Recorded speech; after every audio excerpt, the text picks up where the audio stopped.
our 280,000 bosses from Sengkang, Punggol, and Jalan Kayu SMC.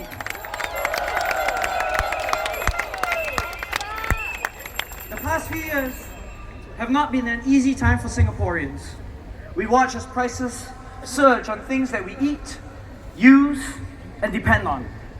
Char kway teow, geh ham. Used to be $3, but it's now $4 or $5.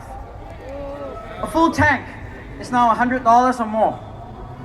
So riding the bus or taking a taxi is more expensive. Bills from the electricity company, the tutor, the doctor are all up. Good luck finding your own place or upgrading with $1 million HDB flats. What has the PAP done to help you cope with this rising cost of living? It is now a standard playbook. They give out ever more vouchers. More SG60 vouchers, CDC vouchers, GST vouchers, USAVE vouchers. For companies, it's also more of the same. More tax breaks, more tax relief.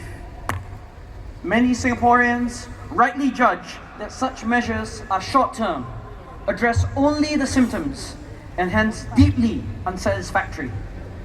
We would rather lift ourselves up than to feel patronized and dependent on the system where we need handouts.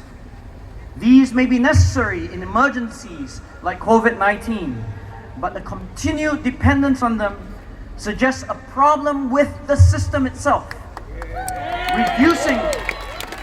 Reducing the burden of regulation and taxes is surely welcome, especially for struggling small businesses.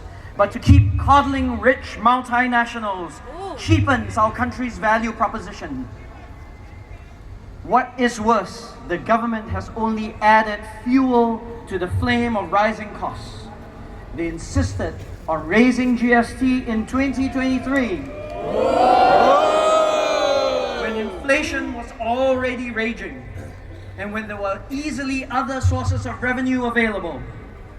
They've been slow to release more vehicle quotas, even in a low volume year, thereby allowing COE prices to escalate to as much as $150,000. And they're stubbornly stuck to a land pricing formula that embeds the price of land into public housing valuations, effectively passing on the potential bubble in land prices onto resale HDB flats. But the PAP seems to have no better ideas on how to address these problems other than more handouts and more vouchers. High cost of living aren't just because the world at large has experienced post-pandemic inflation. High cost of living in Singapore are as much a homemade structural problem, demanding structural solutions since they were manufactured by the PAP.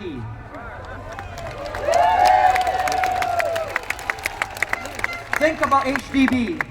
Conceived in good faith, it served our nation's housing needs for more than a century. But owning our homes is now a juggling act, a balance between affordable housing, enough returns for retirement, and having a roof over our heads. Like any juggling act, however, these balls will eventually come crashing down. These competing goals are fundamentally irreconcilable, and the way the government has tried to square the circle has been to give ever greater grants and subsidies to new homeowners.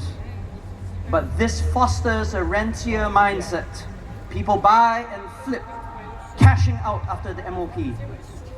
Yet speculation breeds more speculation, since sellers know that the government will make up the shortfall. The MND budget gets redder and redder, but apparently this is prudent policy, whereas pricing land less is raiding the reserves.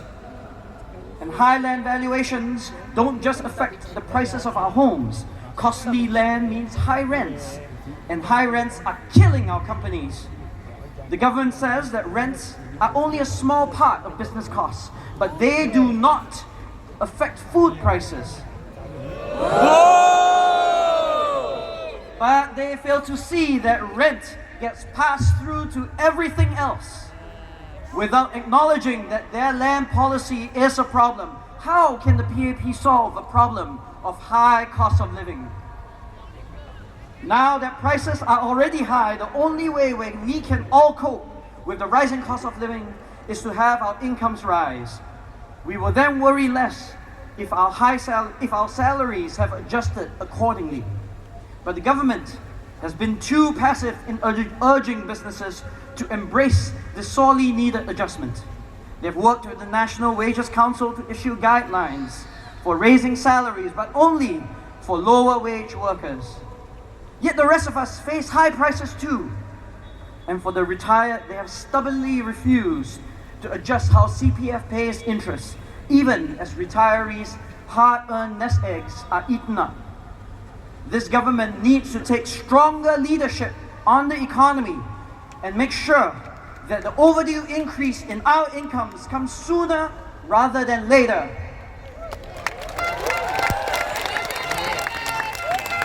The decades and decades of parliamentary supermajority that the PAP has enjoyed has bred policy complacency, intellectual stagnation, and unimaginative thinking. This is no longer your father and my grandfather's PAP.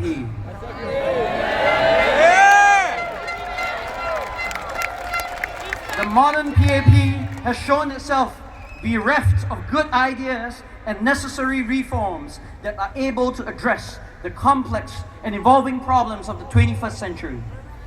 Now, the PAP calls for unity. The Workers' Party believes in a united Singapore.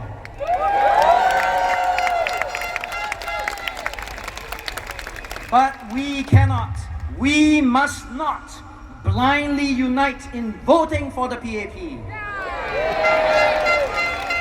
If we did, we will be trapped with the same old ideas and lack of diversity needed for problems that demand permanent structural solutions. Some have suggested that the PAP is trying to conjure up the politics of fear to scare voters into choosing a safe harbor in turbulent times. But my fear is more a parliament dominated by only one way of thinking and looking at the world, which will only mean disaster for the future of our country.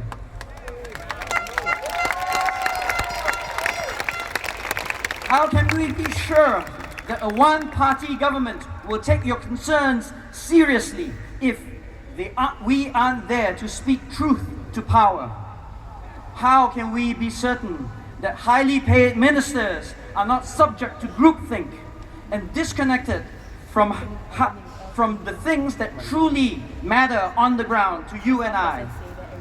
How do we know that there will be a future for ourselves and our children when Singaporeans are not choking under the pressure of high prices and high costs?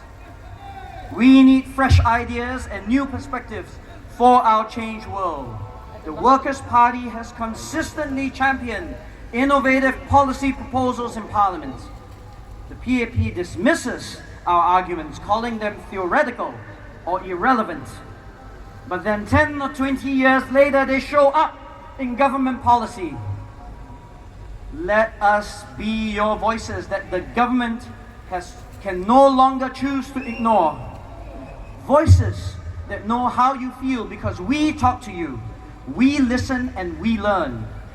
Voices that empathize with your struggles because we feel them too. Voices that don't just go with what this government wants, but what the people you want. Yeah! These are the voices of the people and the Workers' Party, working for you, working for Singapore.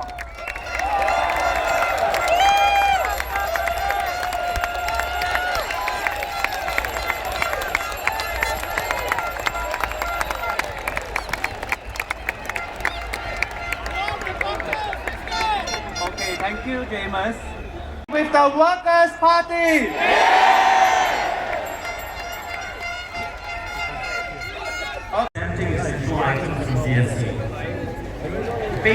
food items, utilities, medicines, textbooks and school supplies.